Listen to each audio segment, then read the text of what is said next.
everybody, this is Digraj Singh Rajput. Welcome to social school. इस video में हम क्लास 10th ज्योग्राफी के सारे चैप्टर्स जो हैं वो रैपिडली रिवाइज करने वाले हैं. आपको अपने हाथ पर ऐसे घड़ी करके बैठ जाना है और पूरे चैप्टर्स जो है वो आपकी आंखों के सामने से दौड़ जाएंगे. आपको बस ईयरफोन लगाकर मेरी आवाज को सुनना है और आंख बंद करके भी बैठ जाओगे तो भी आपको कान में सुनाई देते ही रहेगा. क्लियर है? तो देखो, ज्योग्राफी में आपके कितने चैप्टर्स आ रहे हैं? ज्योग्राफी में आपके 1 नहीं, 2 नहीं, 3 नहीं, 4 नहीं, 5 नहीं, 6 नहीं, 7 चैप्टर आ रहे हैं. तो सातों चैप्टर्स जो हैं, सातों चैप्टर्स का मैं आपको रैपिड रिवीजन देने वाला हूं. पूरी कहानी समझ में आ जाएगी. अगेन अ डिस्क्लेमर कि ये कॉम्प्लीमेंट्री चीज है, सब्स्टिट्यूट नहीं है. चैप्टर्स पढ़ना है, एनसीईआरटी पढ़ना है, क्वेश्चन सॉल्व करना है और सैंपल पेपर्स भी सॉल्व करना है. ठीक है, ये आपको रिवीजन के लिए मदद करेगी कि हाँ, एग्जाम में भी क्या है, एक दिन बचा है तो हम क्या कर सकते हैं, 2x पे पूरी कहानी सुन लेंगे. ठीक है, तो enjoy this rapid revision starting with the chapter resources and development. Chapter start होता है रिसोर्स के साथ में.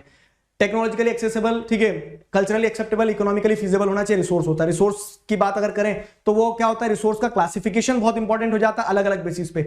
और on the basis of origin, biotic, abiotic, on the basis of exhaustibility, renewable, non renewable, on the basis of ownership, individual और फिर community own resource होते हैं. कम्युनिटी ओन रिसोर्स के साथ साथ में अगर जैसे देखोगे तो एक होता है क्या, नेशनल, और एक होता है इंटरनेशनल. तो ये 4 बेसिस ओरिजिन के हिसाब से रिसोर्सेज को क्लासिफाई किया जा सकता है. आगे बढ़ेंगे तो on the basis of status of development, stock, potential, ठीक है, मतलब जैसे डेवलप्ड होता है, पोटेंशियल होता है, स्टॉक होता है, रिजर्व होता है. तो ये 4 कैटेगरी होती है. ठीक है, फिर आगे बढ़े तो डिप्लीशन ऑफ रिसोर्स एक बड़ी समस्या होती है. और वो क्यों हो रहा है डिप्लीशन? क्योंकि कुछ लोगों की नीड को सेटिस्फाई करने के चलते सोसाइटी हैव्स हैव नॉट्स में डिवाइड हो गई है और कहीं ना कहीं क्या ग्लोबल इकोलॉजिकल क्राइसिस देखने को मिल रहे हैं. और उसी चिंता में सस्टेनेबल डेवलपमेंट की बात उठाई जाती है कि रिसोर्सेज का ऐसे यूज किया जाए कि आगे आने वाली जनरेशन के लिए भी बचे रहे.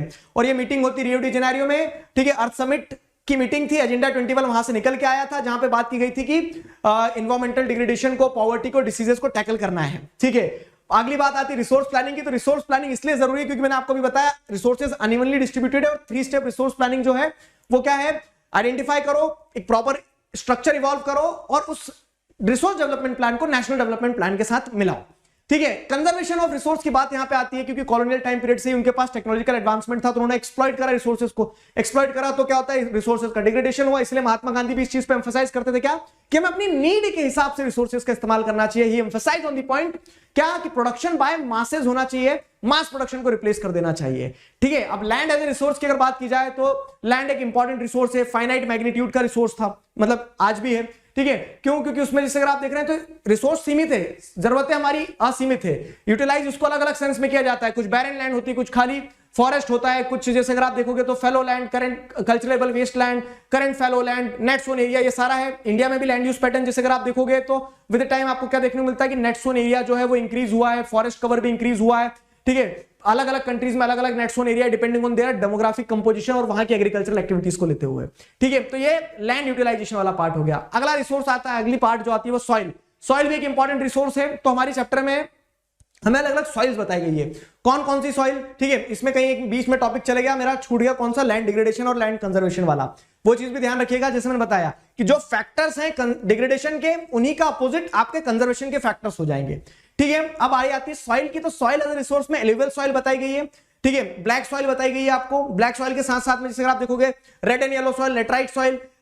लेटराइट सॉइल के बाद में जैसे अगर आप देखेंगे तो एरिड सॉइल और फॉरेस्ट सॉइल. अब सारी सॉइल को याद करने की निंजा टेक्निक क्या है कि आपको यह ध्यान रखना है, हर सॉइल कहीं किसी क्षेत्र में पाई जाती है तो हर सॉइल के क्षेत्र ध्यान कर लो. हर सॉइल पे कौन सी क्रॉप ग्रो की जाती है वो ध्यान रख लो. कोई एक्स फैक्टर है कि हर सॉइल का, जैसे एक्स फैक्टर लेटराइट सॉइल का क्या है, एक्सेसिव रेनफॉल और टेम्परेचर के कारण ह्यूमस से डिप्राइव होती है वो. एलुवियल का जैसे देखें तो उसमें ओल्ड और न्यू एलुवियल सॉइल भांगर और खादर के नाम से होती है. ब्लैक सॉइल का देखेंगे तो कॉटन के लिए जानी जाती है. तो हर सॉइल का कोई ना कोई एक फैक्टर है, वो ध्यान रखना है. सॉइल का भी इरोजन हो रहा है, सॉइल का भी कंजर्वेशन की जरूरत है. सॉइल का इरोजन क्यों होता है? तो सॉइल के इरोजन के पीछे के कारण क्या है? सॉइल के इरोजन के पीछे के कारण है मल्टीपल, कि शीट इरोजन हो रहा है, ठीक है, विंड इरोजन हो रहा है.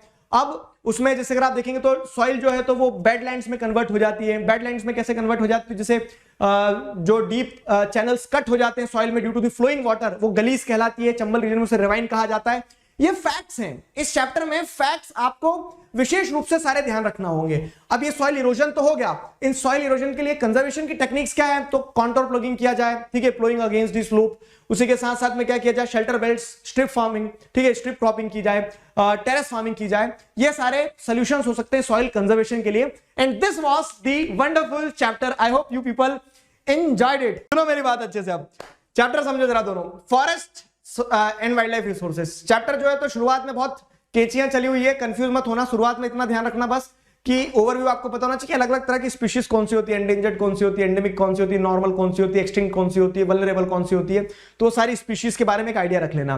फिर उसके बाद में जो बॉक्स में डिटेल्स हैं तो उनको एक बार ध्यान रखना, जैसे हिमालयन यू का जो टेक्सॉल है उसका इस्तेमाल किया जाता है, ठीक है, एशियाटिक चीता वगैरह की थोड़ी सी एक रेफरेंस रखना, क्योंकि वो पार्ट एलिमिनेटेड लेकिन आ गया तो ठीक है। अब फिर क्या डिग्रेडेशन का कारण क्या रहा फॉरेस्ट का, तो मैंने आपको अभी जो लास्ट क्वेश्चन बताया, फॉरेस्ट के डिग्रेडेशन का कारण कॉलोनियल टाइम पीरियड में एग्रीकल्चर एक्सपेंशन, रेलवेज वगैरह, ये सारा सब कुछ, ठीक है। उसके अलावा फिर क्या है, इंडस्ट्रियल और डेवलपमेंट के नाम पे जो मेगा प्रोजेक्ट्स बनाए जा रहे हैं, डैम्स बनाए जा रहे हैं, ये सारा सब कुछ, ठीक है। फ्यूल वुड और फॉडर कलेक्शन के नाम पे डिस्ट्रक्शन हो रहा है फॉरेस्ट का, ठीक है। साथ ही साथ क्या है कि ह्यूमन फैक्टर्स भी बहुत सारे, ह्यूमन फैक्टर्स क्या है कि ह्यूमन नीड्स जो है वो एक्सपैंड हो रही है, अननेसेसरी हम क्या कर रहे हैं, जैसे कहीं ना कहीं क्या कर सकते हैं, अननेसेसरी वेस्टेज ऑफ रिसोर्सेज जो है उस कारण से डिप्लीशन हो रहा है, ये सारी चीजें। और इसका इंपैक्ट क्या है, तो ये जो फॉरेस्ट और वाइल्ड लाइफ का डिस्ट्रक्शन हुआ है, इसका इंपैक्ट ये रहा है कि सिर्फ वो इन्वायरमेंटल रीजन या फिर इकोलॉजिकल रीजन तक नहीं रह गया, उसका सोशल इंपैक्ट भी है कि जो फॉरेस्ट डिपेंडेंट कम्युनिटीज है वो बहुत नेगेटिवली इफेक्ट हुई है, ठीक है। उनको अपने लिए फ्यूल वुड कलेक्ट करने में दिक्कत जाती है, ठीक है, ग्रेजिंग के लिए उनको फॉडर नहीं मिलती है, उसके चलते क्या है कि महिलाओं के ऊपर बर्डन और बढ़ता है, तो उनकी हेल्थ प्रॉब्लम्स होती है, उनका काम ज्यादा करना पड़ रहा है, दूर ज्यादा जाना पड़ रहा है, घर की नीड्स को वो इग्नोर हो रही है उनकी। उसी के साथ साथ क्या है, उसी के चलते पॉवर्टी भी जकड़ लेती है लोगों को, क्यों, क्योंकि फॉरेस्ट डिपेंडेंट कम्युनिटीज को फॉरेस्ट रिसोर्सेज से लाइवलीहुड मिलती थी। अब जब फॉरेस्ट रिसोर्सेज नहीं रह जाएंगे तो उनकी लाइवलीहुड कहां से आएगी, पेड़ पौधे नहीं है तो ड्रॉट आ रहे हैं, फेमाइन आ रहे हैं या फिर फ्लड आ रहे हैं, तो उसके चलते क्या है कि अगेन जो गरीब सेक्शन होगा, the poor will be the worst affected, ठीक है। तो ये तो हो गया डिस्ट्रक्शन और डिस्ट्रक्शन के इंपैक्ट्स, और इसको टैकल करने के लिए क्या है, Indian wild life protection act जो है लाया गया। तो Indian wild life protection act के ऑब्जेक्टिव क्या थे, यही थे कि हैबिटेट डिस्ट्रक्शन वगैरह को रोका जाए, हंटिंग पोचिंग वगैरह को रोका जाए, एंडेंजर्ड स्पीशीज की लिस्ट वगैरह निकाली जिनको प्रोटेक्शन की जरूरत है, प्रोग्राम चलाए गए जैसे प्रोजेक्ट टाइगर। तो प्रोजेक्ट टाइगर मैंने आपको बताया 1973 में, जहां पे टाइगर की ड्विंडलिंग पॉपुलेशन को ध्यान में रखते हुए इनिशिएटिव्स लिए गए कि उसका हैबिटेट प्रोटेक्ट किया जाए ताकि उसकी पॉपुलेशन जो स्टेबल हो, ठीक है। और उसकी उसी लाइन पे बहुत सारे नेशनल पार्क्स वगैरह एस्टैब्लिश किए गए हैं, ठीक है। ये हो गया। और अब ऐसा नहीं है कि वाइल्ड लाइफ प्रोटेक्शन एक्ट में सिर्फ जानवरों को ही प्रोटेक्ट किया गया, पेड़ों को भी किया गया, बटरफ्लाइज को भी किया गया, इंसेक्ट्स तक को प्रोटेक्ट किया गया, ठीक है। फॉरेस्ट की बात करें तो उनका क्लासिफिकेशन, ये ध्यान रखिएगा क्लासिफिकेशन पे क्वेश्चन, परमानेंट, प्रोटेक्टेड और विलेज फॉरेस्ट जो रहेंगे, ठीक है। तो परमानेंट मतलब परमानेंट कहां से बनेंगे, जो आपके रिजर्व और प्रोटेक्टेड फॉरेस्ट दोनों को मिला के परमानेंट फॉरेस्ट बनते हैं, ठीक है। रिजर्व फॉरेस्ट जो मोस्ट वैल्यूएबल फॉरेस्ट प्रोडक्ट जहां पाए जाते हैं वो हो गया। उसके बाद में प्रोटेक्टेड में जिनका डिप्लीशन हुआ है, जिनको प्रोटेक्शन की जरूरत है, ठीक है। और लास्ट में विलेज फॉरेस्ट। अब यहाँ पे वो भी बताया गया है क्या कि कहां किस क्षेत्र में कौन से फॉरेस्ट पाए जाते हैं, जैसे क्या है कि पंजाब वगैरह में प्रोटेक्टेड फॉरेस्ट ज्यादा पाए जाएंगे, ठीक है। ओपन फॉरेस्ट जो है तो वो आपको नॉर्थ ईस्ट में ज्यादा देखने को मिलेंगे, क्योंकि वहां पे फॉरेस्ट डिपेंडेंट कम्युनिटी ज्यादा है। ऐसा कम्युनिटी कंजर्वेशन लास्ट टॉपिक है, तो कम्युनिटी कंजर्वेशन में आपको 4-5 चीज ध्यान रखना है, जैसे सिरिस्का टाइगर रिजर्व की कहानी, ठीक है। अलवर डिस्ट्रिक्ट ऑफ राजस्थान में भैरवदेव धाकव सोनचुरी डिक्लेयर कर दिया वो एरिया, और कम्युनिटी खुद कंजर्वेशन के लिए उतर आई, ठीक है। उसी के साथ साथ में Chipko movement was one such example, जहां पे कम्युनिटी ने इंश्योर किया कि कंजर्वेशन हो सके। बीज बचाओ आंदोलन, ठीक है, नवधन्या, जिन्होंने क्या फोकस किया स्पीशीज के कंजर्वेशन पे। और लास्ट में ज्वाइंट फॉरेस्ट मैनेजमेंट, जहां पे उड़ीसा में जो स्टार्ट किया गया था 1988 में कि कम्युनिटी और कम्युनिटीज जो है वो एक साथ आ सकती है, गवर्नमेंट के साथ कोलैबोरेट कर सकती है और अपनी जरूरतें पूरी कर सकती है और प्रोटेक्शन इंश्योर कर सकती है। इस पूरी कहानी में सेक्रेड ग्रुप्स एक इंपॉर्टेंट पार्ट रहेगा, जहां पे आप क्या कर रहे हैं, जहां पे आप सेक्रेड क्वालिटीज एस्क्राइब कर रहे हैं, किसको, सेक्रेड क्वालिटीज एस्क्राइब कर रहे हैं ट्री को, माउंटेन को, स्पिरिट को, ताकि आप उन्हें जब अतुल्य मानेंगे, पूजनीय मानेंगे, तो आप उनका प्रोटेक्शन ऑटोमेटिकली कर देंगे। सो this was the chapter water resources चालू होता है चैप्टर। तो वाटर रिसोर्सेज में बताया गया कि इंडिया वर्ल्ड में इतना पानी है, लेकिन उसके बावजूद भी वाटर स्कैर्सिटी क्यों होती है। तो वाटर स्कैर्सिटी के दो कारण है, क्वालिटेटिव, क्वांटिटेटिव। पहला क्या होता है, क्वालिटेटिव और क्वांटिटेटिव दो कारण है। तो क्वांटिटेटिव तो ये है कि जितना पानी की जरूरत उतना पानी होता नहीं है। क्यों नहीं होता है, क्योंकि किसी एक एरिया में जितना वाटर अवेलेबल है उससे ज्यादा डिमांड होने लगती है, तो वाटर स्कैर्सिटी की सिचुएशंस बनी जाती है। इंडस्ट्रियल रीजन होते हैं, एग्रीकल्चरल रीजन होते हैं, अर्बनाइजेशन एक कारण होता है, वाटर रिसोर्सेज पे प्रेशर एक कारण होता है, और साथ ही साथ क्वालिटेटिव फैक्टर भी होते हैं। क्वालिटेटिव फैक्टर क्या होते हैं? तो पानी तो है लेकिन not fit for consumption type का है, पॉल्यूटेड है, हार्मफुल एलिमेंट्स हैं, तो वो भी पानी किसी काम का नहीं है। जैसे बाढ़ के समय में क्या होता है? Water water everywhere but not a single drop to drink. पानी है लेकिन क्वालिटेटिव नहीं है, तो वो भी वाटर स्कैर्सिटी का पार्ट होगा। समझ में आया? अब इसी चीज को ध्यान में रखते हुए पानी की अवेलेबिलिटी इंश्योर करने के लिए मल्टीपर्पज प्रोजेक्ट्स जो है वो स्टार्ट किए गए, dams and integrated multipurpose projects. Dam और इंटीग्रेटेड मल्टीपर्पज प्रोजेक्ट में डिफरेंस क्या होता है, बस शॉर्ट में समझाता हूं कि डैम सिंपल क्या होता है ना, कि आपने पानी रोक लिया, इकट्ठा कर लिया, डैम है। लेकिन उस पानी को अगर आप अलग अलग तरह से इस्तेमाल कर रहे हो, आप उस पानी से इलेक्ट्रिसिटी बना रहे हो, उस पानी से इरिगेशन के लिए इस्तेमाल कर रहे हो, उस पानी पे नेविगेशन हो रहा है, तो multiple purposes are being fulfilled, तो वो मल्टीपर्पज प्रोजेक्ट बनता है, एमपीपी। ठीक है। डैम क्या होता है? डैम एक तरह से कह सकते हैं स्ट्रक्चर है विच इज रिटार्डिंग, ऑब्स्ट्रक्टिंग और directing the flow of water. जो पीछे तालाब बनता है, रिजर्वायर, उसे डैम कहा जाता है। जो स्ट्रक्चर होता है उसमें स्पिलवे होते हैं। डैम के अलग अलग टाइप हो सकते हैं, मैसनरी डैम हो सकता है, टिम्बर डैम हो सकता है, बड़ा डैम हो सकता है, छोटा डैम हो सकता है। ठीक है। डैम बहुत बेनिफिशियल रहे हैं क्योंकि ये मल्टीपल नीड्स को फुलफिल करते हैं, जैसे मैंने बताया आपको, irrigation, electricity generation, recreational work हो गया, इनलैंड नेविगेशन, फिशिंग, ब्रीडिंग, ये सारी चीजों का इस्तेमाल होता है। ठीक है। तो इसी कारण से जवाहरलाल नेहरू ने उन्हें क्या कहा है? Temples of modern India proclaim कर दिया कि अर्बनाइजेशन और एग्रीकल्चरल ग्रोथ दोनों के लिए, अर्बन सेंटर्स और एग्रीकल्चर दोनों के लिए डैम बहुत इंपॉर्टेंट रोल रहेंगे। लेकिन over the period of time dams के बहुत सारे अपोजिशन हुए। कारण बहुत सारे हैं कि वो रिवर के फ्लो को ऑब्स्ट्रक्ट कर देता है, एक्वेटिक लाइफ इफेक्ट होती है, रिवर बेड रॉकियर हो जाता है, डिस्प्लेसमेंट हो रहा है, डिस्ट्रक्शन हो रहा है, एनवायरमेंटल लॉस हो रहा है। डैम से एम्पाउंडमेंट से क्या होता है? लैंड पे प्रेशर क्रिएट बनता है, तो डैम इंड्यूस्ड अर्थक्वेक्स तक आ सकते हैं, वाटर बोर्न डिसीजेस आ सकती हैं। तो ये सारे कारण हैं जिसके चलते कि डैम्स को अपोज किया जाता है। तो अब सवाल ये आता है कि फिर पानी कहां से बचाएंगे? ठीक है। तो एक अल्टरनेटिव निकल के आता है रेन वाटर हार्वेस्टिंग। मतलब बड़े स्केल पे मत जाओ, छोटे स्केल पे आप काम कर सकते हो। रेन वाटर हार्वेस्टिंग भी एंशिएंट टाइम से की जा रही है। तो जैसे अगर आप देखेंगे क्या है कि खादिन जोहाद का सिस्टम रहा, ठीक है, इनंडेशन चैनल्स डेवलप कर दी जाती है बंगाल वाले रीजन में, जहां पे बाढ़ का पानी जब भरता है तो उससे खेत में स्टोर कर लिया जाता है, वापस लौट के नहीं जाने देते और उसी पानी में फिर खेती की जाती है। ठीक है। ड्राई रीजन्स में से खादिन जोहाद का एग्जांपल दिया मैंने आपको। हिली एरियाज में top of the mountain is being cleared of, ठीक है, और एम्पाउंडमेंट्स बनाए जाते हैं जिसे गुल्स एंड कुल्स कहा जाता है। Rain water harvesting, roof top rain water harvesting एक एग्जांपल होता है रेन वाटर हार्वेस्टिंग एग्जांपल का, जहां पे छत पे जो पानी गिर रहा है उसको पीवीसी पाइप वगैरह थ्रू अंडरग्राउंड टंकास वगैरह में स्टोर किया जाता है। एंड दीज टाइप ऑफ टंकास are very prominent in Rajasthan वाला केस हमने देखा। उसी के साथ साथ में रेन वाटर हार्वेस्टिंग जो है वो करके आप क्या देखेंगे, गेंदाथूर एक विलेज है कर्नाटक का जिसने बहुत सारा पानी जो है कंजर्व किया है। तो that is one such example of rain water harvesting. ठीक है। गेंदाथूर के बाद में जैसे आप देखेंगे तमिलनाडु का एक एग्जांपल आता है जहां पे rooftop rain water harvesting compulsory करके रखा है। ठीक है। तो this was the chapter water resources के बारे में, रेन वाटर हार्वेस्टिंग के बारे में और डैम के बारे में था। ठीक है। लास्ट में जो आपको बैम्बू ड्रिप इरिगेशन सिस्टम के बारे में बताया वो भी एक रेन वाटर हार्वेस्टिंग की टेक्निक है जो कि मेघालय में की जाती है। तो ये नन्ना सा प्यारा सा छोटा सा चैप्टर था। एग्रीकल्चर चैप्टर स्टार्ट कहां से होता है? Types of farming, primitive subsistence, subsistence farming जो जीवन यापन के लिए। तो प्रिमिटिव मतलब पुराने तरीके से, उसमें जो प्रिमिटिव सब्सिस्टेंस में स्लैश एंड बर्न के अलग अलग नाम है वो जरूर, एक सेकेंड ना, हाँ। तो प्रिमिटिव सब्सिस्टेंस फार्मिंग जिसमें क्या आपको क्या देखने को मिलता है कि जो प्रिमिटिव सब्सिस्टेंस फार्मिंग होती है उसमें जो जो नाम दिए गए हैं आपको स्लैश एंड वन के रीजनल, वो एक बार थोड़ा सा रेफरेंस रख लेना। प्रिमिटिव टूल्स का इस्तेमाल किया जाता है, कोई फार्म पेस्टिसाइड्स फर्टिलाइजर वगैरह का इस्तेमाल नहीं किया जाता है प्रिमिटिव सब्सिस्टेंस फार्मिंग में। उसके बाद में इंटेंसिव सब्सिस्टेंस फार्मिंग, फार्मलैंड छोटे होते हैं, राइट ऑफ इनहेरिटेंस के चलते फार्म एरिया और रिड्यूस होता चला जाता है, तो लैंड के ऊपर इंटेंस प्रेशर होता है, वो इंटेंसिव सब्सिस्टेंस फार्मिंग होती है। तीसरा होता है commercial farming, types of farming में जहां पे आप क्या है कि लार्ज स्टेट्स पे, कमर्शियल लाइंस पे प्लांटेशन एग्रीकल्चर टाइप परफॉर्म करते हो जिससे आप पैसा कमाते हो, तो वो कमर्शियल फार्मिंग होती है। ठीक है। अब ये तीनों फार्मिंग के बाद में अगली चीज क्या आती है? Cropping season. तो राबी, खारीफ, ज़ैद, तीन क्रॉपिंग सीजन होते हैं। तो आपके स्कूल के कैलेंडर से हिसाब से चलते हैं। जैसे खारीफ ऑनसेट ऑफ मानसून, सितंबर अक्टूबर हार्वेस्ट कर लिया जाता क्रॉप्स को, राइस, वाटर इंटेंसिव क्रॉप्स वगैरह जो होती है वो ग्रो की जाती है खारीफ सीजन में। दूसरा होता है राबी सीजन। राबी सीजन क्या होता है? Winter season with the onset of winter months जो है वो क्रॉप सो की जाती है, हार्वेस्ट की जाती है मार्च अप्रैल में।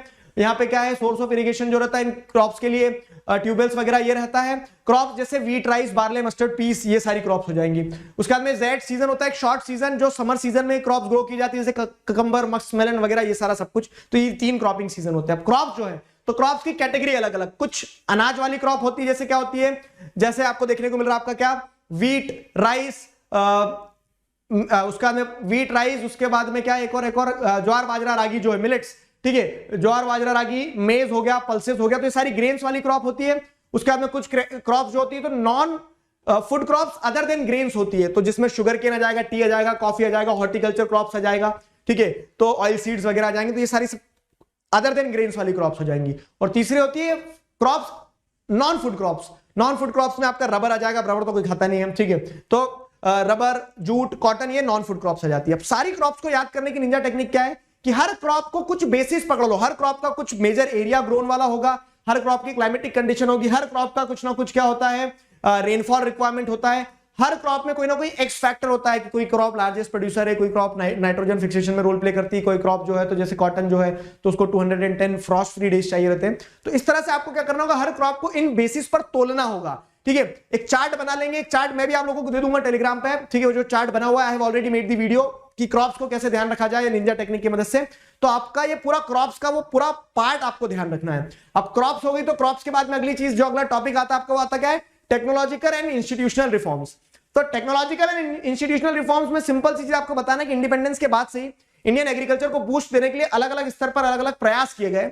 जैसे आप देखेंगे लैंड रिफॉर्म्स वगैरह, जमींदारी सिस्टम का अबॉलिशन, ग्रीन रेवोल्यूशन पे फोकस किया गया, ठीक है। फिर उसी के साथ साथ में कॉम्प्रिहेंसिव लैंड डेवलपमेंट प्रोग्राम चलाए गए, जहां पे इंश्योरेंस प्रोवाइड किया गया, किसान क्रेडिट कार्ड प्रोवाइड किया गया, वेदर बुलेटिन्स वगैरह दी जाती थी, ठीक है, पर्सनल एक्सीडेंटल इंश्योरेंस स्कीम वगैरह चलाई गई ताकि फार्मर्स को सपोर्ट मिले। तो ये कुछ टेक्नोलॉजिकल और इंस्टीट्यूशनल रिफॉर्म्स लिए गए हैं, ठीक है। यहाँ पे बीच में एक टॉपिक आता है भूदान ग्रामदान मूवमेंट का, जिसमें बताया गया कि विनोबा भावे ने किस तरह से एक ब्लडलेस रेवोल्यूशन चलाया, जहां पे जमींदार वगैरह ने अपनी लैंड जो है, विलेजेस जो है वो गिव अप करे फॉर द नीडी पीपल, ठीक है। ये पूरा भूदान ग्रामदान मूवमेंट था, ब्लडलेस रेवोल्यूशन। उसके बाद में आता है contribution of agriculture in the national economy, तो जहां पे बताया गया है कि Indian council of agriculture research establish किया गया है, ताकि क्या हो कि इंडियन फार्म प्रोडक्ट्स को बूस्ट मिल सके। बहुत सारी क्या देखने को मिलता है आपको कि यूनिवर्सिटीज वगैरह, एग्रीकल्चर यूनिवर्सिटीज वगैरह स्टैब्लिश किया गया, ठीक है, एनिमल ब्रीडिंग सेंटर्स वगैरह स्टैब्लिश किया गया, ताकि कहीं ना कहीं इंडियन एग्रीकल्चर सेक्टर को थोड़ा सा बूस्ट मिले। अब कहीं ना कहीं क्या है, ग्लोबलाइजेशन में इंडियन एग्रीकल्चर पे क्या इंपैक्ट पड़ा, तो एक समय पे इंडियन प्रोडक्ट की क्वालिटी थी, लेकिन आज इंडियन प्रोडक्ट जो है ग्लोबल वर्ल्ड में इंडियन एग्रीकल्चर प्रोडक्ट जो है कंपीट कर रहे हैं सर्वाइवल के लिए।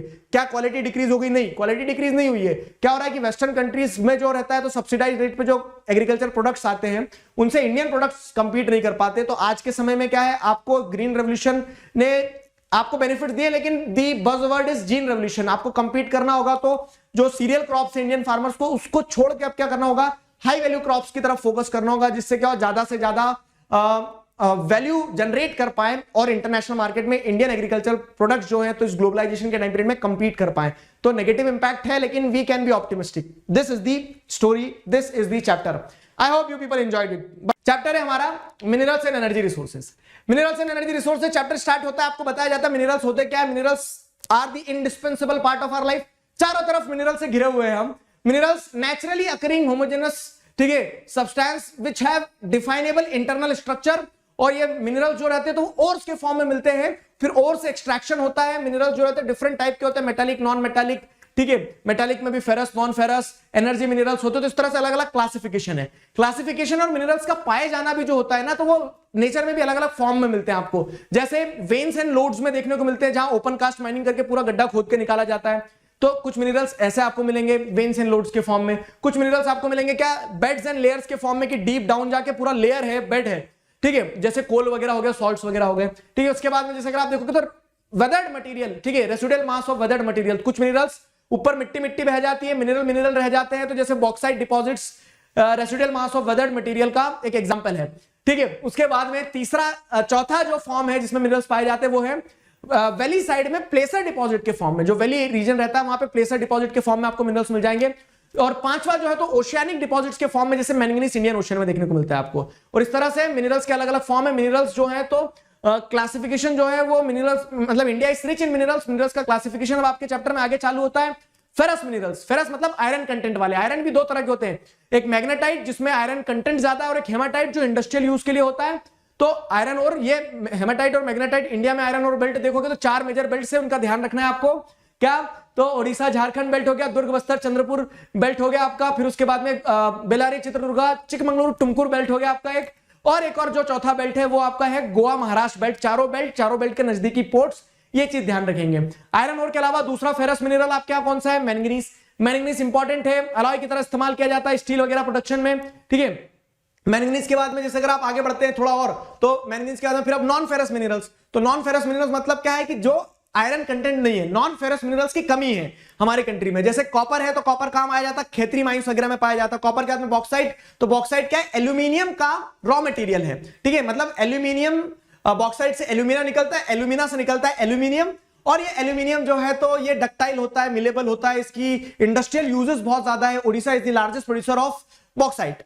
उसके बाद में आप मेटालिक में आपको क्या देखने को मिल रहा है, फेरस हो गया, नॉन फेरस हो गया, दोनों मेटालिक है। अब नॉन मेटालिक मिनरल्स की अगर बात करें हम, तो नॉन मेटालिक में जैसे आपको क्या देखने को मिलता है, आपको लाइमस्टोन देखने को मिल जाएगा, आपको माइका देखने को मिल जाएगा, ठीक है। माइका के इंडस्ट्रियल यूजेस हैं, इलेक्ट्रिक इंडस्ट्रीज वगैरह में माइका और लाइमस्टोन, ये नॉन मेटालिक मिनरल्स हो गए। इसके अलावा मिनरल्स जो है तो मिनरल्स को माइन किया जाता है उसमें, लेकिन हजार्ड्स बहुत सारे इन्वॉल्व होते हैं। जो माइनर्स होते हैं तो उनको हेल्थ डिसीजेस, एनवायरमेंट का डिग्रेडेशन, ये सारे चैलेंजेस हैं। और मिनरल्स का कंजर्वेशन भी जरूरी, क्यों, क्योंकि ये नॉन रिन्यूएबल है, लाखों साल लगता है। तो कंजर्वेशन कैसे किया जा सकता है, जुडिशियस इस्तेमाल हो, लेटेस्ट टेक्नोलॉजी का इस्तेमाल हो, रिन्यूएबल पे और रिसाइकलिंग पे फोकस किया जाए। तो ये तो मिनरल्स हो गए। चैप्टर है minerals and energy resources. Energy की बात करें तो एनर्जी भी अगेन, एनर्जी भी एक कन्वेंशनल, एक नॉन कन्वेंशनल। कन्वेंशनल मतलब जो पुराने तरीके की है, जो रिन्यू नहीं हो पाती है। तो कन्वेंशनल सोर्स ऑफ एनर्जी में क्या जाएगा, जैसे कोल एक मिनरल होता है, कोल के भी सब क्लासिफिकेशन है बहुत सारे। तो कोल में एक पीट होता है जो क्या होता है कि बहुत पुअर क्वालिटी का होता है। उसके बाद में लो ग्रेड ब्राउन कोल होता है जिसे आप लिग्नाइट कहते हैं। फिर उसके बाद में आपका क्या होता है,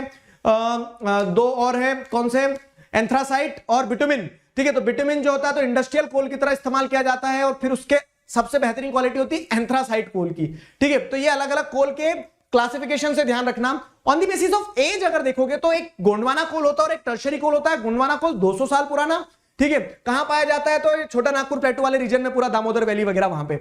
और एक होता है आपका टर्शरी कोल। तो टर्शरी कोल कहां पाया जाता है, आपका नॉर्थ ईस्टर्न स्टेट्स में, जो 55 मिलियन ईयर अगो पुराना है, ठीक है तो वो भी बहुत पुराना, लेकिन गोंडवाना से कम है। क्लियर हुआ। तो कोल एक आपका इंपॉर्टेंट मिनरल हो गया। कोल के बाद में आप जैसे नॉन कन्वेंशनल की अगर और बात करोगे तो पेट्रोलियम हो जाता है, ठीक है। पेट्रोलियम रिसोर्सेज जो होते हैं, पेट्रोलियम इंडस्ट्री नोडल इंडस्ट्री होती है कि सारी इंडस्ट्रीज उससे जुड़ी हुई होती है, ठीक है। फॉल्ट्स एंड ट्रैप्स में पेट्रोलियम पाया जाएगा आपको। पेट्रोलियम भी क्या है, नॉन रिन्यूएबल रिसोर्स है, जिससे आपको नेचुरल गैस अगली इंडस्ट्री देखने को मिलेगी। नेचुरल गैस जो है तो कंट्री में मेजर पाइपलाइन नेटवर्क जो है तो जैसे HVJ वगैरह यहां से फैला हुआ है, ठीक है। जहां पेट्रोलियम पाया जाता है वहां नेचुरल गैस पाए जाने की चांसेस रहते हैं। ऐसा हो सकता है कि जहां नेचुरल गैस, मतलब नेचुरल गैस होगा लेकिन पेट्रोलियम नहीं होगा, लेकिन जहां पेट्रोलियम है वहां नेचुरल गैस आपको मिलेगी ही मिलेगी, ठीक है। तो नेचुरल गैस पे गवर्नमेंट का भी बहुत एम्फेसिस है, अभी कन्वेंशनली चल रहा है। उसके बाद में इलेक्ट्रिसिटी, तो इलेक्ट्रिसिटी दो तरह से प्रोड्यूस की जाती है, एक थर्मल इलेक्ट्रिसिटी होती है और एक हाइड्रो इलेक्ट्रिसिटी, ठीक है। हाइड्रो इलेक्ट्रिसिटी मतलब क्या है, बहती नदी का पानी, डैम वगैरह बना के वैसे बनाई जाती है।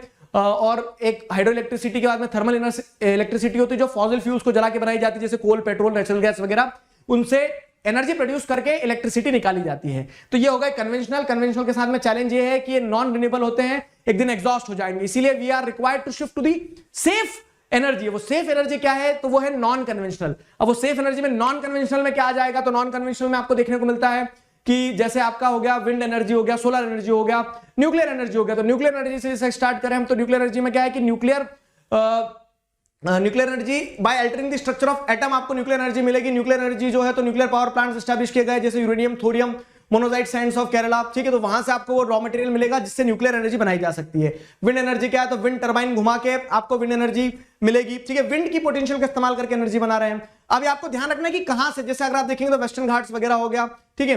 तो यहां से आपको विंड एनर्जी, बहुत सारे विंड फार्म्स मिल जाएंगे, विंड मिल्स वगैरह, नागरकोइल और मदुराई वगैरह वाले क्षेत्र में। उसके अलावा सोलर एनर्जी तो है, फोटोवोल्टिक एनर्जी का इस्तेमाल करते हुए सूरज की गर्मी का इस्तेमाल करते हुए जो आप एनर्जी बना रहे हैं, ये सब रिन्यूएबल है, और ठीक है। तो वो सोलर एनर्जी हो जाएगा। टाइडल एनर्जी वैसे क्या है कि जो टाइड्स आती है, लो टाइड्स, हाई टाइड्स, तो टाइडल एनर्जी का इस्तेमाल करके, टाइड्स को इस्तेमाल करके क्या किया जाता है, टरबाइंस को रोटेट किया जाता है और उससे एनर्जी प्रोड्यूस की जाती है, तो टाइडल एनर्जी होगी। वैसे ही एक आती है जियोथर्मल एनर्जी, और जियोथर्मल के साथ साथ में बायोगैस। ये दो एनर्जी इंपॉर्टेंट है, ध्यान रखना। बायोगैस में क्या हो रहा है कि आप जो एग्रीकल्चरल वेस्ट है, काउ डंग है, ठीक है, तो वो सारे कंपोनेंट्स को इस्तेमाल करके, ठीक है, उस वेस्ट मटेरियल से आप एनर्जी प्रोड्यूस करते हैं। तो उससे आप क्या कर रहे हैं, दो प्रॉब्लम को एड्रेस कर रहे हैं। क्या कि एक तो आप वेस्ट का ऑप्टिमम यूटिलाइजेशन, दूसरा एनर्जी नीड्स को पूरा कर रहे हैं, ठीक है। और तीसरा क्या है कि जो फर्टिलाइजर्स वगैरह हैं, ठीक है, हार्मफुल फर्टिलाइजर्स, उनसे बचा के आप नेचुरल मैन्योर ऐड कर रहे हैं अगर बायोगैस का इस्तेमाल कर रहे हैं। और जैसे अगर आप देखेंगे तो जियोथर्मल एनर्जी, तो धरती के अंदर जो गर्मी है उस गर्मी का इस्तेमाल किया जाता है एनर्जी प्रोड्यूस करने के लिए, जियो थर्मल एनर्जी, जैसे पार्वती वैली, पुगा वैली, लद्दाख, ठीक है, यहां पे आपको क्या देखने को मिल जाएगा, जियो थर्मल एनर्जी का इफेक्टिव यूज। लास्ट में कंजर्वेशन की बात की जाए अगर, तो रिसोर्सेज का कंजर्वेशन बहुत ज्यादा जरूरी है, क्योंकि energy conserved is energy produced. Simple सी चीज है क्या कि एनर्जी का कंजर्वेशन बहुत ज्यादा जरूरी है, क्योंकि जो कन्वेंशनल सोर्स ऑफ एनर्जी है वो एक दिन एग्जॉस्ट हो जाएंगे, नॉन कन्वेंशनल पे ज्यादा रिलाई करना पड़ेगा, और एनर्जी कंजर्व करेंगे तभी हम क्या कर पाएंगे, लॉन्ग टर्म सस्टेनेबल डेवलपमेंट देख पाएंगे। तो this was the chapter, I hope you people enjoyed it. समझ में आई सारी चीजें इन दी चैट, ठीक है। लेड का केस कोर्ट में लेकर जाएंगे, ठीक है, और वो आपको भी मैं कमेंट सेक्शन में बताता हूं क्या है, ठीक है, क्योंकि सब भांति भांति के लोग हैं, भांति भांति के आंसर दे रहे हैं, तो उसको क्लियरली मैं जब तक डबल चेक नहीं करूंगा तब तक नहीं बताऊंगा, ठीक है। Why don't you listen anything? Because I don't want to waste single second of yours. अगर मैं समय देखने लगूंगा तो जैसे जो 1000 बच्चे रहते हैं तो उनमें से दूसरे बच्चों का तो क्या होगा, समय जाएगा ना। तो अगर डाउट रहता है तो इसलिए डाउट सॉल्विंग क्लासेस में रखता हूं, ठीक है, तो डेडिकेटेडली वहां डाउट्स को हम क्लियर कर लेंगे, ठीक है। असर्शन रीजन, ठीक है, असर्शन रीजन में सिंपल सी चीज ये ध्यान रखना है आपको, वो वाला जो असर्शन था कि जो पानी अंदर गया है इनलेट के, वो पानी जो है तो उसका इस्तेमाल किया जाता है किस चीज के लिए, वो पानी जो अंदर गया है वो स्टोर कर लिया गया है, तो वो असर्शन सही है। अब वो स्टोर क्यों कर लिया गया है, क्योंकि उसी पानी को फिर जब गेट से रिलीज किया जाता है, टरबाइन रोटेट की जाती है, तो रीजन भी सही है। तो reason is correctly explaining the assertion, समझे, ठीक है। शुरू करें। मैन्युफैक्चरिंग इंडस्ट्रीज, मैन्युफैक्चरिंग इंडस्ट्रीज वाला जो चैप्टर है, इस चैप्टर में बेसिकली आपको क्या बताया गया है, ये बताया गया कि इंडस्ट्रीज की इंपॉर्टेंस क्या है। तो चैप्टर स्टार्ट ही वहां से होता है कि इंडस्ट्रीज जो है किसी भी इकोनॉमी की बैकबोन की तरह रोल प्ले करती है। तो उसमें आपने क्या देखने को मिला कि क्या इंपॉर्टेंस है, तो वो एग्रीकल्चर सेक्टर में जो एक्सेस अनएम्प्लॉयमेंट है उसको ऑब्जॉर्व करती है, पॉवर्टी को इरेडिकेट करती है, लोगों को एम्प्लॉयमेंट प्रोवाइड करती है। इंडस्ट्रीज में आप क्या देख रहे हैं कि गुड्स का फॉर्म चेंज होता है और उसको हम दूसरे कंट्री में इंपोर्ट एक्सपोर्ट करते हैं। इंपोर्ट एक्सपोर्ट करने से हमें मच नीडेड फॉरेन एक्सचेंज मिलता है, और जब गुड्स का आप क्या कर रहे हो कि रॉ मटेरियल से फिनिश गुड्स बनाते हो तो उससे आप वैल्यू एडिशन करते हो, वैल्यू एडिशन से कंट्री में प्रॉस्पेरिटी आती है। तो ये एडवांटेजेस हैं, ये एडवांटेजेस है। उसके बाद में जैसे अगर आप देखोगे तो अगला पॉइंट क्या होता है कि इंडस्ट्रीज जो है ना वो एग्रीकल्चर सेक्टर से एक्सक्लूसिव नहीं है। एग्रीकल्चर और इंडस्ट्री दोनों ऐसे हाथ में हाथ डाल के दोस्त बन के घूम रहे हैं। क्यों? क्योंकि इंडस्ट्रीज को रॉ मटेरियल एग्रीकल्चर सेक्टर देता है, और एग्रीकल्चर सेक्टर के लिए जो मशीनरी वगैरह चलती है वो चाहिए रहती है वो इंडस्ट्रीज से मिलती है, ठीक है। और जैसे अगर आप देखोगे तो डेवलप्ड कंट्रीज में इंडस्ट्रियल सेक्टर ग्रो कर रहा है, उसी से बाकी सारे एसोसिएटेड सेक्टर भी ग्रो करते हैं। तो both industry and agriculture are inclusive of each other, both goes hand in hand. Development के लिए आपको यह देखना होगा कि आपका इंडस्ट्रियल सेक्टर ग्रो ही ना हो, उसी के साथ साथ में आपको यह भी देखना होगा कि वो इंटरनेशनल लेवल पे कॉम्पिटिटिव रहे, ठीक है। अब बात की जाती है इंडस्ट्रियल सेक्टर ने क्या कंट्रीब्यूशन दिया नेशनल इकोनॉमी में, तो नेशनल इकोनॉमी में कंट्रीब्यूशन जो है वो इंडस्ट्रियल सेक्टर का उतना अच्छा नहीं है,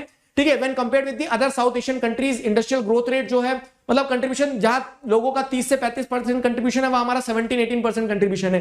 ग्रोथ रेट जो है तो वो 6-7-8% पे थी, ठीक है, जो कि इनिशियली ग्रो भी करना चालू कर रही है, लेकिन डिजायर्ड ग्रोथ रेट है 12%, और उसी को अचीव करने के लिए उसी को अचीव करने के लिए एनएमसीसी का एस्टैब्लिशमेंट हुआ था, ठीक है। अगला टॉपिक आता है इंडस्ट्रियल लोकेशन। तो इंडस्ट्रियल लोकेशन मतलब क्या है कि एरिया आप कैसे तय करोगे जहां इंडस्ट्री सिचुएट करना होगा। तो वो क्या है, एक बड़ा चैलेंजिंग टास्क होता है, क्योंकि आपको देखना पड़ता है अवेलेबिलिटी ऑफ रॉ मटेरियल हो, पावर सप्लाई हो, लेबर हो, ट्रांसपोर्टेशन हो, इलेक्ट्रिसिटी हो, गवर्नमेंट पॉलिसीज फेवरेबल हो, और जहां सारी चीजें मिल रही हो वो industrial location ideal industrial location होती है।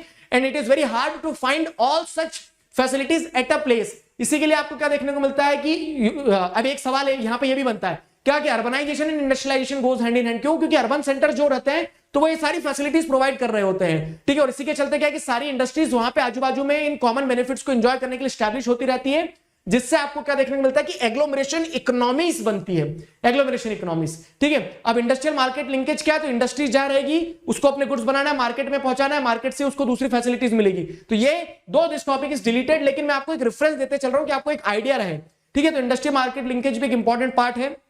साथ ही साथ अब जैसे देखिए तो क्लासिफिकेशन इंडस्ट्रीज का अलग अलग बेसिस पर, on the basis of raw material क्या होता है आपको देखने को मिलेगा कि इंडस्ट्रीज जो होती है एग्रीकल्चरल बेस्ड, एग्रो बेस्ड और मिनरल बेस्ड, यही चैप्टर में एक्सप्लेन की गई है। फिर आप जैसे देखोगे तो अलग अलग basis, on the basis of की रोल प्लेड, मतलब on the basis of role played, तो आप देखेंगे कुछ की या फिर बेसिक इंडस्ट्रीज होती है और कुछ होती है क्या कंज्यूमर इंडस्ट्रीज, जो कंज्यूमर्स के लिए डायरेक्ट प्रोडक्ट बनाती है। फिर जैसे अगर आप देखोगे तो on the basis of capital investment large scale होती है, स्मॉल स्केल इंडस्ट्रीज होती है। ऑन द बेसिस ऑफ आप क्या देखोगे bulk of, on the basis of ownership क्या होता है, पब्लिक प्राइवेट इंडिविजुअल, मतलब पब्लिक प्राइवेट कोऑपरेटिव और जॉइंट सेक्टर, तो ऐसे ये on the basis of ownership industries के अलग अलग क्लासिफिकेशन होते हैं। On the basis of bulk of raw material तो हैवी इंडस्ट्रीज होती है, लाइट वेट इंडस्ट्रीज होती है। तो ये सारे क्लासिफिकेशन ध्यान रखना। अगेन आई एम रिपीटिंग कि अगर आप इस मुगालते में हो कि डिलीटेड पार्ट को एकदम ही छोड़ दें, तो देखो किस्मत बहुत अच्छी रही, नहा धो के भगवान की पूजा करके जाओगे तो हो सकता है कि पेपर में डिलीटेड पार्ट बिल्कुल ना आए, क्योंकि सीबीएसई ने डिलीट करा है। किस्मत बहुत खराब रही तो आ सकता है, तो इसके लिए एक ओवरव्यू जरूर रखना,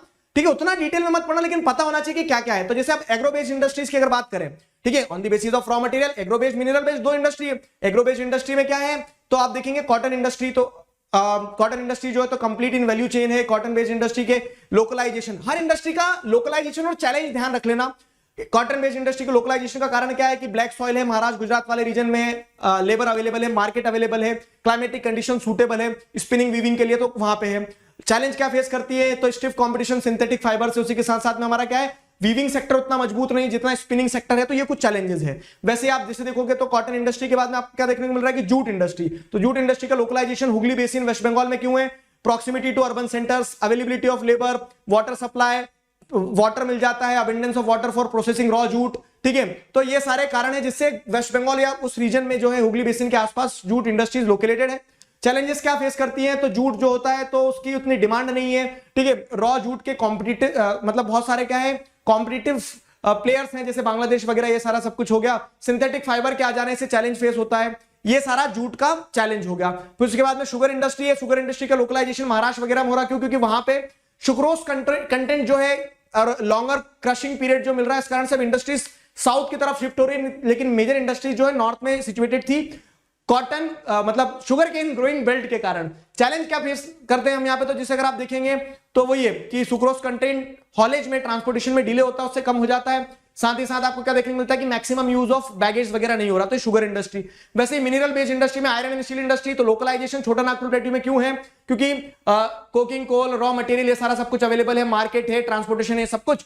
चैलेंजेस आयरन स्टील इंडस्ट्री क्या फेस करती है, तो आपको भी पता है कि पावर सप्लाई एरेटिक है, लेबर उतने प्रोडक्टिव नहीं है, उसी के साथ साथ में इंफ्रास्ट्रक्चर डेवलपमेंट नहीं है और मैकेनाइजेशन नहीं है, ठीक है। तो वैसे ही क्या है कि ये 4-5 इंडस्ट्री का आपको ब्रॉडली सारी चीजें ध्यान रखना होगी। उसके बाद में जैसे अगर आगे बढ़ते हैं थोड़ा सा और, तो उसके बाद में थोड़ा और अगर आगे बढ़े हमें तो पता चलता है क्या कि आयरन स्टील इंडस्ट्री के बाद में जैसे आप देख रहे हैं एल्यूमिनियम स्मेल्टिंग इंडस्ट्री, तो एल्यूमिनियम स्मेल्टिंग इंडस्ट्री क्या है कि एल्यूमिनियम इंपॉर्टेंट है, डक्टाइल है, मिलेबल है, एयरक्राफ्ट वगैरह में यूटेंसिल्स में उसका इस्तेमाल हो रहा है, बॉक्साइट उसका रॉ मटेरियल होता है। तो बेसिक क्रक्स ध्यान रखना। केमिकल इंडस्ट्री, जैसे केमिकल इंडस्ट्री में आपको पता है कि लार्जेस्ट मैन्युफैक्चरर भी वही, मतलब प्रोड्यूसर और कंज्यूमर दोनों ही सेम इंडस्ट्री होती है, ठीक है। ऑर्गेनिक और इनऑर्गेनिक केमिकल इंडस्ट्रीज होती है। उसके बाद में जैसे अगर आप देखेंगे तो क्या सीमेंट इंडस्ट्री आ गई आपकी। सीमेंट इंडस्ट्री क्या है, तो आपको पहला सीमेंट का फर्स्ट प्लांट कहां एस्टैब्लिश हुआ था वो बताना है आपको, ठीक है। फिर क्या होता है, फॉरेन एक्सचेंज बहुत आता है, गुजरात वगैरह में जो सीमेंट इंडस्ट्री एस्टैब्लिश है तो वेस्ट के डेवलपमेंट में एक इंपॉर्टेंट रोल प्ले करती है।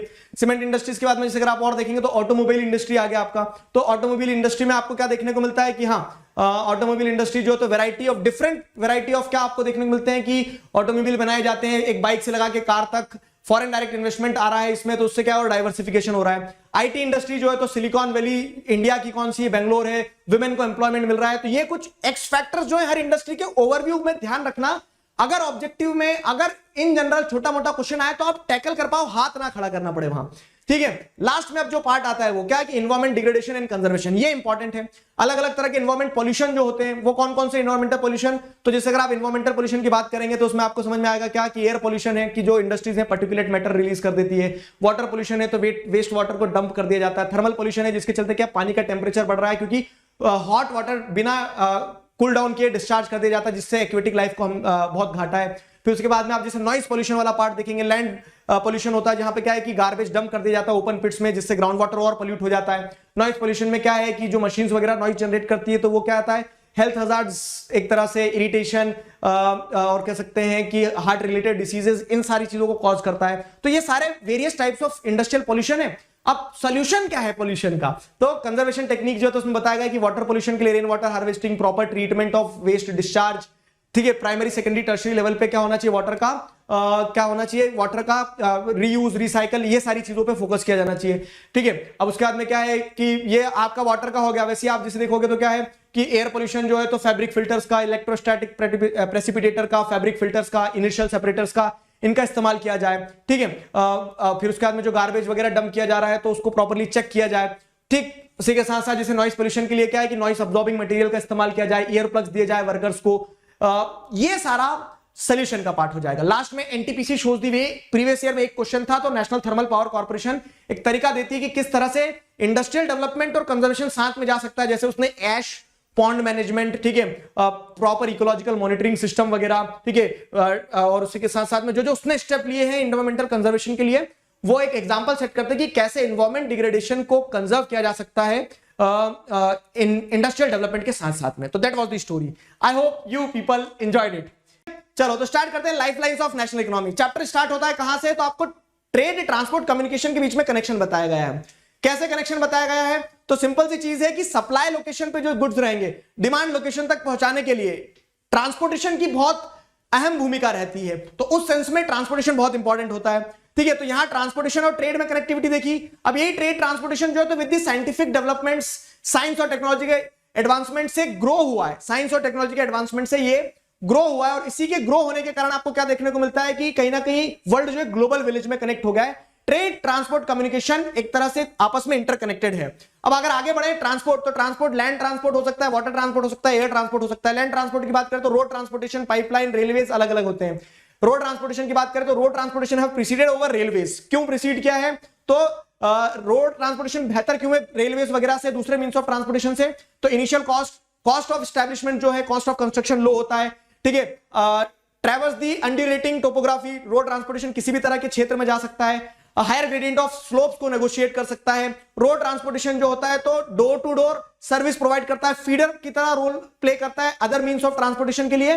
और साथ ही साथ आपको क्या देखने को मिलता है कि रोड ट्रांसपोर्टेशन जो है तो शॉर्ट डिस्टेंस पर इकोनॉमिकल होता है। उसी हिसाब से अगर देखोगे तो रोड्स का क्लासिफिकेशन होता है कंट्री में, ठीक है। तो क्लासिफिकेशन में आपको क्या देखने को मिल रहा है? क्लासिफिकेशन ध्यान रखना, एक एक टॉपिक भी आ सकता है और एक बड़ी पूरी कहानी भी आ सकती है। तो जैसे golden quadrilateral super highway 4 mega cities को जोड़ता है, east west north south corridor भी उसी का पार्ट है। गोल्डन क्वाड्रिलेटरल सुपर हाईवे के अंदर आपको यह देखने को मिलता है कि एनएचए जो है national highway authority of India, वो इसको ओन और मैनेज करना, ऑपरेट करने का काम संभालता है। अगला आता है नेशनल हाईवेज। जो नेशनल हाईवेज जो रहते हैं तो कंट्री के रिमोटेस्ट पार्ट को कनेक्ट करते हैं। सीपीडब्ल्यूडी जो होता है वो इसको मेंटेन और मैनेज करता है। फिर आते हैं स्टेट हाईवेज, तो स्टेट कैपिटल को डिस्ट्रिक्ट हेडक्वार्टर्स के साथ जोड़ते हैं, पीडब्ल्यूडी मैनेज और ऑपरेट करता है। फिर आता है क्या? डिस्ट्रिक्ट रोड्स, तो डिस्ट्रिक्ट रोड डिस्ट्रिक्ट हेडक्वार्टर को दूसरे सिटीज के साथ डिस्ट्रिक्ट के अंदर जोड़ते हैं। मैनेज और मेंटेन कौन करता है? जिला परिषद, ठीक है। तो जिला परिषद हो गया। उसके बाद में स्पेशल इंप्यूटर्स अंदर प्रधानमंत्री ग्रामीण सड़क योजना किसको मिलते हैं? तो जो रूरल रोड्स रहते हैं उनको, जो कि रूरल एरियाज को अलग पार्ट से जोड़ते हैं। और लास्ट में आपको क्या देखने को मिलता है कि बॉर्डर रोड्स होते हैं, जो क्या बॉर्डरिंग एरियाज में होते हैं। बॉर्डर रोड ऑर्गेनाइजेशन उनको मेंटेन ऑपरेट करती है स्ट्रेटेजिकल पॉइंट्स पर। अब उसके अलावा क्या मेटल्ड अनमेटल्ड होते हैं, जो कच्चा रोड्स होते हैं अनमेटल्ड में, मेटल्ड जो होते हैं बिटुमिन और कंक्रीट के रोड्स होते हैं। ये रोड ट्रांसपोर्टेशन हो गया। रोड ट्रांसपोर्टेशन के बाद में रेलवेज दूसरा लैंड ट्रांसपोर्टेशन का पार्ट है। तो रेलवेज में आपको क्या देखने को मिलता है कि railways one of the most important means of transportation है in terms of goods and people के मूवमेंट में, ठीक है। और सिंस टाइम इमेमोरियल जैसे आप देखेंगे तो पहली रेलवे आपको कहीं 1854-55 में चलती देखने को मिली थी, ठीक है। तो वहां से वो जो रेलवेज हैं आज तक कंट्री की इकोनॉमी को जोड़े हुए हैं। बहुत सारे फिजियोग्राफिक और इकोनॉमिक फैक्टर्स होते हैं जो रेलवेज के डिस्ट्रीब्यूशन को इन्फ्लुएंस करते हैं, जो कि हमने कहां पढ़ा, जो कि हमने आज एक क्वेश्चन में भी दिखा। तो जैसे नदर्न प्लेन्स में रेलवेज वेल डिस्ट्रीब्यूटेड है, प्लेन एरिया पॉपुलेशन है, इकोनॉमिकली प्रोडक्टिव है। माउंटेन्स में वेस्टर्न पार्ट जैसे डेजर्ट्स वगैरह हो गया राजस्थान का, वहां पे आपको उतना डिस्ट्रीब्यूशन नहीं देखने को मिलेगा। उसी के साथ साथ जैसे अगर आप देखेंगे तो रेलवे जो है तो फॉरेस्टेड ट्रैक्स में भी ले डाउन करना डिफिकल्ट होता है। तो ये रेलवेज का फिजियोग्राफिक इकोनॉमिक डिस्ट्रीब्यूशन बताया। साथ ही साथ जैसे देखोगे तो कुछ चैलेंजेस फेस करती है रेलवेज, डिलेज होते हैं, theft to the railways property. उसी के साथ साथ में आपको क्या देखने को मिलता है कि बिना टिकट के बहुत सारे लोग घूम रहे होते हैं रेलवेज में। तो ये कुछ चैलेंजेस हैं। अब ये चैलेंजेस के बाद जैसे अगर हम आगे बढ़ते हैं और तो रेलवेज हो गया। रेलवेज के बाद में एक और जो लैंड ट्रांसपोर्टेशन का पार्ट है वो new found means of transportation जो है वो है पाइपलाइन। पाइपलाइन में आपको क्या देखने को मिलता है? तो पाइपलाइन की जैसे अगर हम बात करें तो पाइपलाइन एक ऐसा मींस ऑफ ट्रांसपोर्टेशन है जो कि इनिशियली वाटर ट्रांसपोर्ट करने के लिए इस्तेमाल किया जाता था। अब वो जो पाइपलाइन है तो उसमें आप ऑयल, नेचुरल गैस वगैरह ये भी सब कुछ देखने को मिल जाएगा। 3 पाइपलाइन नेटवर्क के बारे में बताया गया, तो ऐसे कोई इतना इंपॉर्टेंट क्वेश्चन उस पर आते नहीं है, लेकिन आपको फॉर द रेफरेंस ध्यान रखना है। तो 3 पाइपलाइन नेटवर्क कौन कौन से हैं आपके? तो जैसे अगर आप देखेंगे एक आपका है 3 पाइपलाइन नेटवर्क, जो एचवीजे पाइपलाइन है वो मेन आपको ध्यान रखना है, ठीक है। तो जैसे उसमें सादिया डुबरी वाला तो हमारा कुछ और है, फाइन, जिसमें जैसे जगदीशपुर, ठीक है, जलंधर और ये सारे पॉइंट्स है, ठीक है। तो वो पाइपलाइन नेटवर्क जो है 3 मेन, वो आपको ध्यान रख लेना एक बार। फिर लैंड ट्रांसपोर्टेशन हो गया आपका सारा। लैंड ट्रांसपोर्टेशन के बाद में आते हैं वाटरवेज। तो वाटरवेज जो है cheapest means of transportation waterways आता है in terms of volume of goods. Volume of goods को जब ले जाने की बात करेंगे तो चीपेस्ट मींस ऑफ ट्रांसपोर्टेशन में आपका वाटरवेज आएगा। वाटरवेज जो है तो वाटरवेज में आपको क्या देखने को मिलता है कि इनलैंड वाटरवेज भी है और ओवरसीज भी। इनलैंड मतलब जो कंट्री के अंदर है। तो 5 नेशनल वाटरवेज हैं, तो 5 में से भी 2 इंपॉर्टेंट है, वो बहुत अच्छे ध्यान रखना। नेशनल वाटरवे नंबर 1 जो है तो किस पे है, गंगा रिवर पे, इलाहाबाद टू हल्दिया। दूसरा जो है ब्रह्मपुत्र रिवर पे, सादिया टू धुबरी, अब आया, ठीक है, सादिया टू धुबरी ब्रह्मपुत्र रिवर पे। तीसरा जैसे देखोगे तो वेस्ट कोस्ट कनाल केरला में है। चौथा जैसे देखोगे तो आपको क्या देखने को मिलता है, काकीनाडा कैनाल वगैरह जो है पुडुचेरी पे, वो पूरा एरिया, ठीक है। फिर 5वां जो है तो ईस्ट कोस्ट कैनाल जो मताई रिवर वगैरह जो है वहां पे है। तो ये 5 जो नेशनल वाटरवेज है उनमें से 2 तो बहुत अच्छे से ध्यान रख लेना, उनके ईस्ट वेस्ट पॉइंट सारा सब कुछ, ठीक है। अब ओवरसीज की अगर बात करें तो ओवरसीज में क्या देखने को मिलता है आपको कि हमारी कोस्ट लाइन है 7,515.16 किलोमीटर की ये जो कोस्ट लाइन है हमारी। तो इस कोस्ट लाइन पे बहुत सारे नॉन नोटिफाइड छोटे छोटे पोर्ट्स हैं और कुछ मेजर पोर्ट्स भी हैं। मेजर पोर्ट्स अगर वेस्टर्न मार्जिन से चालू करेंगे, ठीक है, तो मेजर पोर्ट्स में से कांडला हो गया। कांडला पंडित दीनदयाल उपाध्याय पोर्ट के नाम से भी जाना जाता है। नदन प्लेन्स जो है तो वहां से जितना भी इंडस्ट्रियल और एग्रीकल्चर प्रोड्यूस होता है उसको एक्सपोर्ट करने के लिए यूज किया जाता है। कराची पोर्ट खो दिया था, तब कांडला पोर्ट को स्टैब्लिश किया गया गुजरात में। कांडला के बाद में आओगे तो जैसे आपको क्या देखने को मिलता है कि जवाहरलाल नेहरू पोर्ट है मुंबई पोर्ट के पास में। जवाहरलाल नेहरू पोर्ट इसलिए बनाया गया था कि मुंबई पोर्ट की जो सांसें भर रही थी उसको डिकंजेस्ट किया जा सके, ठीक है। फिर Mumbai port largest port of the country. Mumbai port के बाद में नीचे आ जाओगे और तो मार्मागांव पोर्ट गोवा में। गोवा जो है तो आयरन और एक्सपोर्टिंग पोर्ट की तरह इस्तेमाल किया जाता है। उसके नीचे Mangalore port, new Mangalore port जो है तो ये क्या है, कुद्रेमुख माइन से जो मिनरल्स होते हैं आयरन और उनको स्लरी बना के इस पोर्ट के थ्रू एक्सपोर्ट किया जाता है, ठीक है। उसके बाद में और नीचे आ जाओ तो कोच्चि। तो कोच्चि जो है तो वेस्टर्न मार्जिन का सदर्न मोस्ट पोर्ट हो गया कोच्चि, ठीक है, जो कि क्या करता है नेबरिंग जो दूसरे और कंट्रीज है उनको भी सपोर्ट करता है। टूटीकोरिन जो है तो वो मालदीव और श्रीलंका को सपोर्ट करता है जो तमिलनाडु में है। टूटीकोरिन से ऊपर जाओगे तो चेन्नई जो हो जाएगा तो सेकंड लार्जेस्ट पोर्ट है, ठीक है। और चेन्नई के बाद में फिर ऊपर चले जाओगे तो पोर्ट्स ऐसे सीक्वेंस में ध्यान रखना। ईस्टर्न मार्जिन पे आ गया Visakhapatnam, largest well developed landlocked port है विशाखापट्टनम, ठीक है। विशाखापट्टनम के बाद में आपको क्या देखने को मिलता है, वेल डेवलप्ड लैंडलॉक्ड पोर्ट है वो, ठीक है। उसके ऊपर जाओगे पैराद्वीप, तो जो छोटा नागपुर प्लेटू वाला रीजन है वहां से जितना भी आयरन एक्सपोर्ट होता है वो सब कुछ छोटा पैराद्वीप पोर्ट उड़ीसा के थ्रू किया जाता है। उसके ऊपर जाओगे कोलकाता। कोलकाता में आपको क्या देखने को मिलता है, तो कोलकाता पोर्ट एक रिवराइन पोर्ट है जो कि रिवर हुगली के पानी से उसको ऑपरेशनलाइज किया जाता है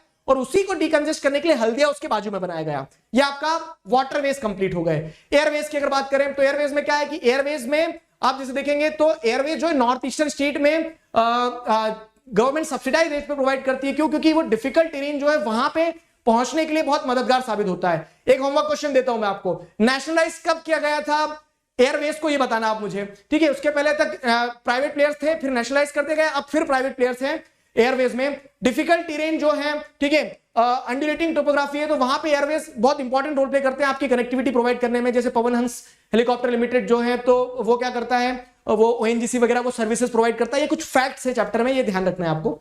अगली चीज जो है एयरवेज हो गया। एयरवेज के चैलेंजेस क्या है, तो एक्सपेंसिव है, out of the reach of common people है। एयरवेज कंप्लीट, तो ऐसे waterways, land transportation, Airways complete हुआ। अब आता है कम्युनिकेशन। तो कम्युनिकेशन की अगर हम बात करें तो कम्युनिकेशन में आपको सिंपल सी चीज ध्यान रखना है, communication personal communication, mass communication होता है। इंडिया में कम्युनिकेशन की अगर बात करें तो कम्युनिकेशन नेटवर्क में जैसे हमने क्वेश्चन में भी डिस्कस किया तो क्या देखने को मिलता है आपको कि कहीं ना कहीं आपका जो पोस्टल नेटवर्क है एक largest postal network in the world के फॉर्म में आपको देखने को मिलता है, जहां पे आपको first class mail, second class mail, different mail channels वगैरह स्टैब्लिश किए गए, वो सारी पार्ट है। फिर उसके बाद में टेलीकॉम की अगर बात करें तो क्या है, एसटीडी बूथ्स वगैरह रिमोटेस्ट एरियाज तक कनेक्टिविटी प्रोवाइड करती है। उसके बाद में टेलीविजन की जैसे देखेंगे तो टेरेस्ट्रियल नेटवर्क जो है टेलीविजन का बहुत बड़ा है कंट्री में। दूरदर्शन जो है तो नेशनल टेलीविजन चैनल हो गया। रेडियोस की बात करें तो आकाशवाणी नेशनल रेडियो चैनल हो गया और दूसरे भी बहुत सारे रेडियो नेटवर्क्स हैं। उसके बाद में न्यूज़पेपर्स वगैरह जो पीरियोडिकल्स मैगजीन्स हैं, तो बहुत सारी लैंग्वेजेस में बहुत सारे न्यूज़पेपर पीरियोडिकल्स वगैरह प्रिंट होते हैं। तो ये रेफरेंस के लिए कि अच्छा कम्युनिकेशन में क्या क्या पार्ट है।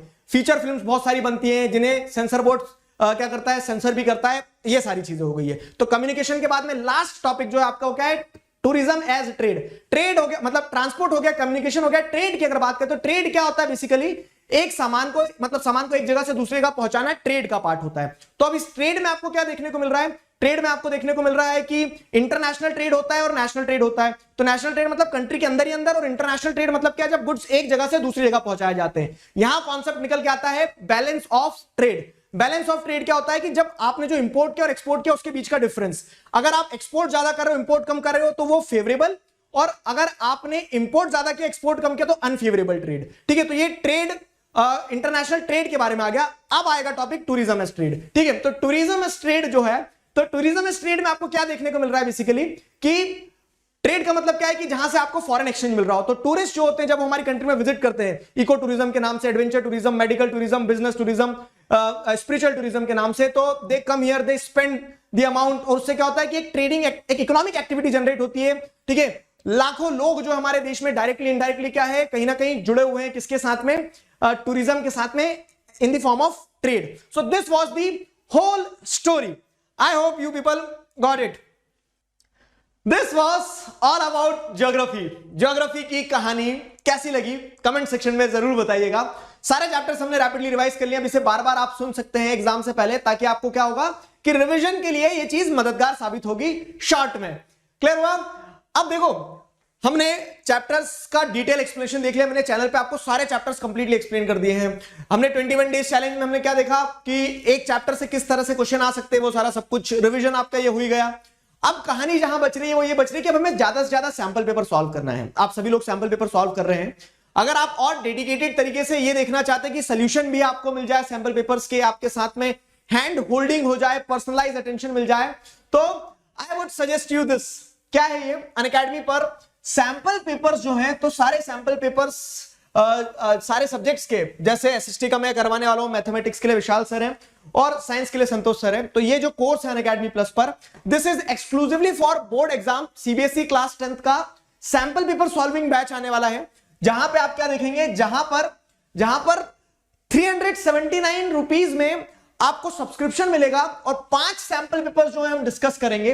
5 सैंपल पेपर्स डिस्कस करेंगे। इसमें मजेदार चीज है कि सैंपल पेपर मैं खुद बनाऊंगा, हैंड होल्डिंग होगी, जिसमें एसएसटी ही नहीं, आप जैसे मैथ्स और साइंस भी बताया मैंने आपको, तो 30 hours of live class, 5 sample paper जो है वो सॉल्व करने वाले हैं। बैच 4 तारीख से स्टार्ट हो रहा है। मैं जो आपको एसएसटी के सैंपल पेपर्स करवाऊंगा तो वो 6 तारीख से स्टार्ट होंगे। तो 6 तारीख से लगा के 15 तारीख के बीच में एक दिन सैंपल पेपर देंगे, दूसरे दिन उसका सोल्यूशन और डाउट सॉल्विंग करेंगे। तो this is going to be really helpful for you people.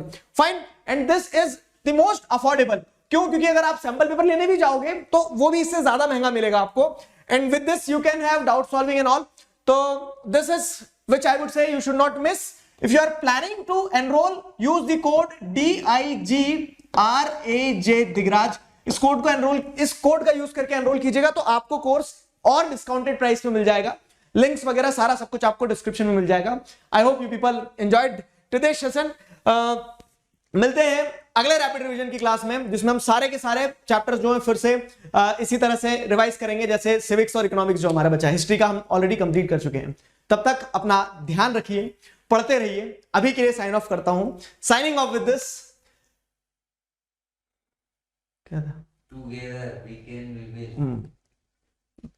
Signing off with this, together we can we will. Thank you very much.